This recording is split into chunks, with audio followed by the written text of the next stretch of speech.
Okay, everybody, welcome back. This is going to be a short lecture. I'm going to try to give you a bit of a break today because the next few days are going to be a bit brutal, right? I mean, you're going to be watching a long lecture about the civil rights movement. You're going to be reading a very difficult reading, be watching Mississippi Burning and trying to write a paper. So I'm going to try to give you a bit of a break today and give you a pretty short lecture. And I want to focus on just three kind of short points here. One, we're going to look at the federal government's role in expanding middle class and kind of spatial reconfiguration in the United States. I'm going to talk really quickly about the consequences of suburban space that your textbook doesn't talk about. And then we're going to end with another issue that your textbook doesn't really get into, which are the sort of the myths of this, idyllic 1950s gender roles that are still out there in our politics and sometimes in our popular culture too. So one point that I want to make here is that this expansion of the middle class is a federally subsidized expansion. Is something that we don't often talk about. So, you read in your textbook, right, about the Federal Housing Administration and helping make home ownership a reality for Americans.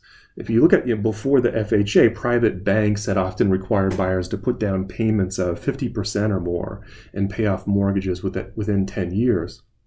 The FHA, in contrast, insured 30-year mortgages with as little as 5% down and interest at 2 to 3%. And so these policies made home ownership much more affordable. And as a result, national home ownership rates increased from 43% in 1940 to 55% in 1950 to 61.9% in 1960. So the dramatic expansion of home ownership is the result in part of federal intervention into the marketplace. Think also back to the GI Bill, which was in your reading about World War II. Think about federal defense spending that we went over in the lecture about World War II and the Cold War. During the Cold War, military spending constituted 10% of the United States gross domestic product. And over 60% of the income of major corporations such as Boeing came from federal defense contracts. And so, for corporations like Lockheed, the percentage was even higher. And so the spending not only contributed to a growing middle class, but also reshaped where people lived.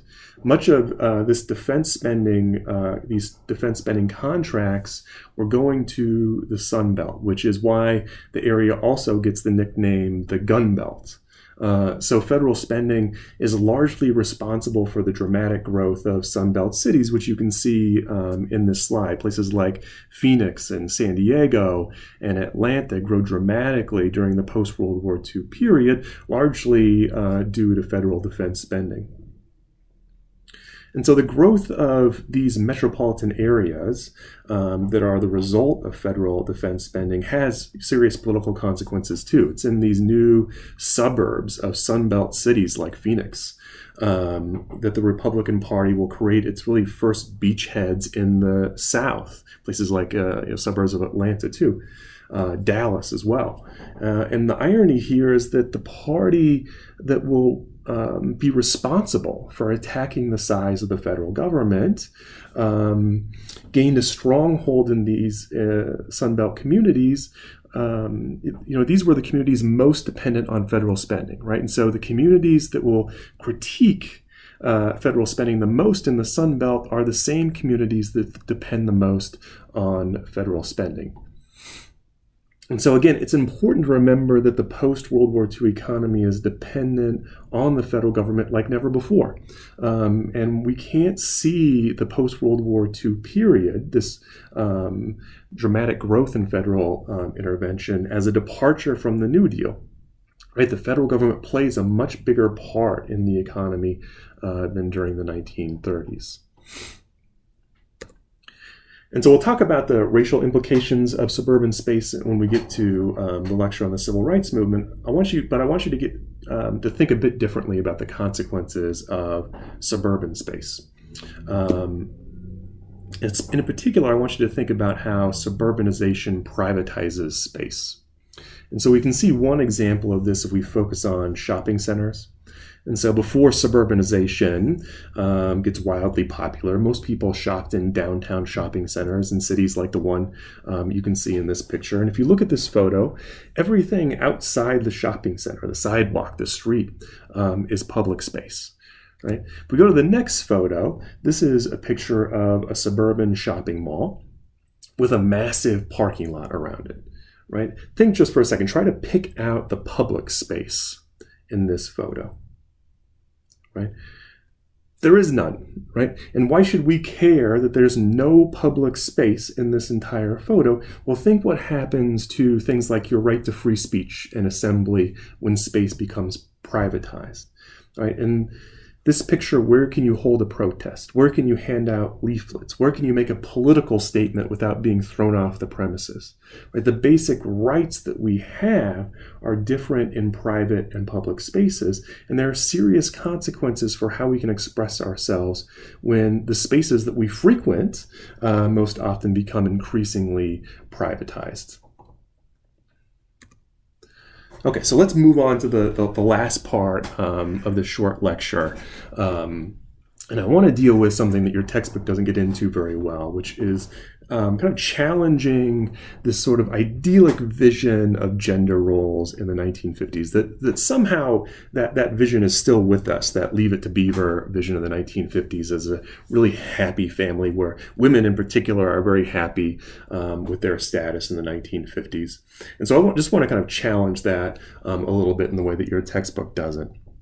And so let's think about this. So gender-based discrimination, what sort of laws are on the books in the 1950s? I'm just going to read a bunch of examples here, right? 18 states exempted women from serving on juries. 17 states prohibited women from working in mines, 10 from tending bar. Other states from any job that required lifting more than 15 pounds or working nights, except if they were a nurse or a telephone operator. In 6 states, women were considered incapable of handling their finances. Without a male cosigner, they could not establish a business, buy stocks or bonds, or get a loan, meaning that it was difficult for a single female to purchase a car or home. In Arizona, only a woman could be prosecuted for using obscene language. Only a female juvenile in New York could be put in jail for promiscuous behavior.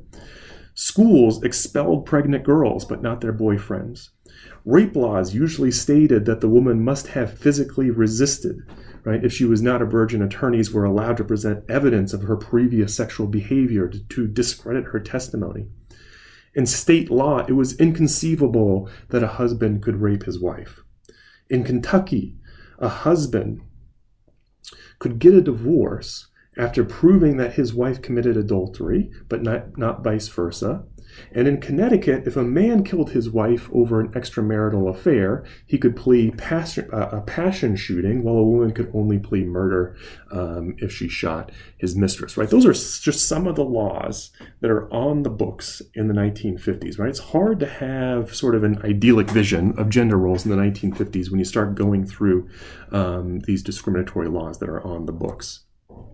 Just give you a sense of what's going on in the 1950s, right? For the first time in 100 years, the age of marriage and motherhood falls, fertility increases, divorce rates decline.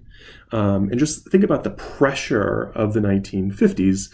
In 1957, 80% of Americans polled said that people who chose not to marry were sick, neurotic, and immoral. Right. Birth rates rose from a low of 18.4 per 1,000 women during the Depression to 25.3 per 1,000 in 1957. Between 1940 and 1960, the birth rate for a third child doubled and a fourth child tripled. Teen birth rates reached highs not equaled since. In 1957, 97 out of every 1,000 girls aged 15 to 19 gave birth, compared to 52 out of every 1,000 in 1983. There was an 80% increase in out-of-wedlock babies placed for adoption between 1944 and 1955. Right, the 1950s, the U.S. was the only industrial country in which the percentage of women in universities had actually decreased over 20 years. If we look at employment, surveys showed that 95% of new female employees during World War II expected to quit their jobs at the end of the war. But by the end of the war, an overwhelming majority said that they did not want to give up their jobs. Right? By 1952, there were 2 million more wives, married women at work than at the peak of wartime production. So this sort of idea that women, number one, wanted to be housewives and not work is not true. And number two, the idea that women just didn't work at all in the 1950s is completely untrue. This sort of kind of popular image of 1950s TV shows where women were simply in the household taking care of their children is just not true. By 1960, married women accounted for 52% of the female labor force, up from 36% in 1950. Double-income families had jumped 222% since 1940. A third of working women were mothers with children under 18 years of age.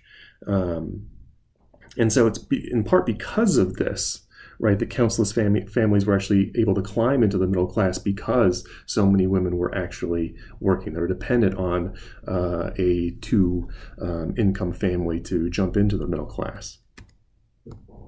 59% of women in 1960 worked in jobs classified as women's work. And here we're getting into what sort of jobs, despite the fact that we see this increase in women actually working, that because of discrimination, they're often in jobs classified as women's work that were not paid very much, right? Employers often justify paying women less by arguing that women worked for, quote, pin money.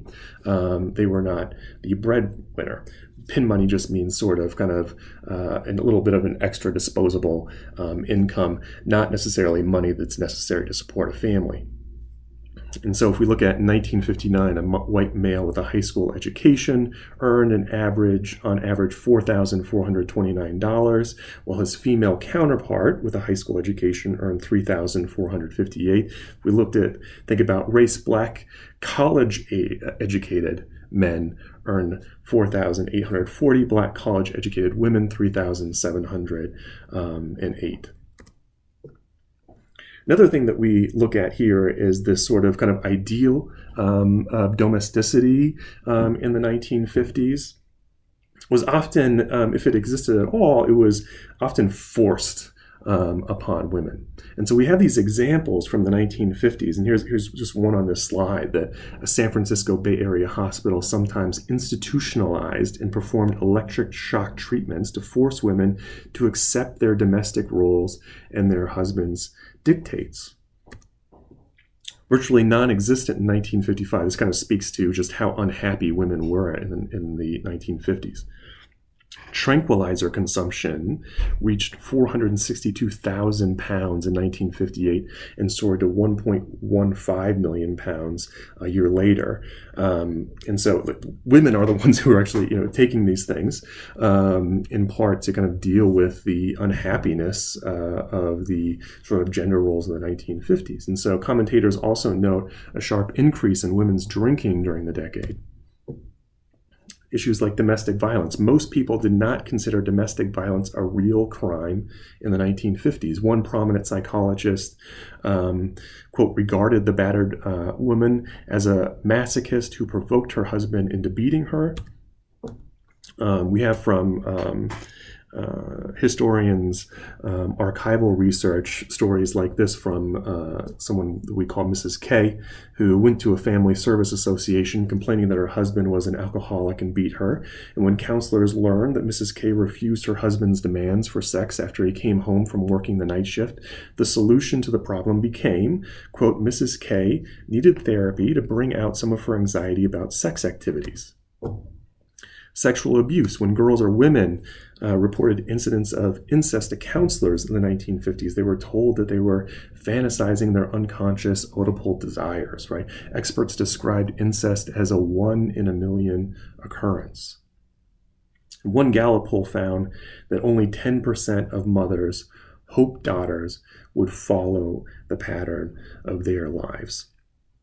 This is really important here because when we get to activists in the 1960s and 1970s, the activists who will be part of the second wave of feminism, when they talk about why they got into the second wave of feminism, one thing that they often say is that they saw how unhappy their mothers were in the 1950s. And this slide gets to that, right? 1962, only 10% of mothers hoped their daughters would follow the pattern of their lives. And their daughters got that message. Another issue here, so divorce rates. National polls found that 20% of all couples considered their marriages unhappy, and another 20% reported medium happiness. And so we do see, one of the earlier slides pointed out that divorce rates do decline. That's true, but they weren't necessarily happy marriages. And if we look at those marriages as they extend over time, between a quarter and a third of all of those marriages actually contracted in the 1950s eventually ended in divorce.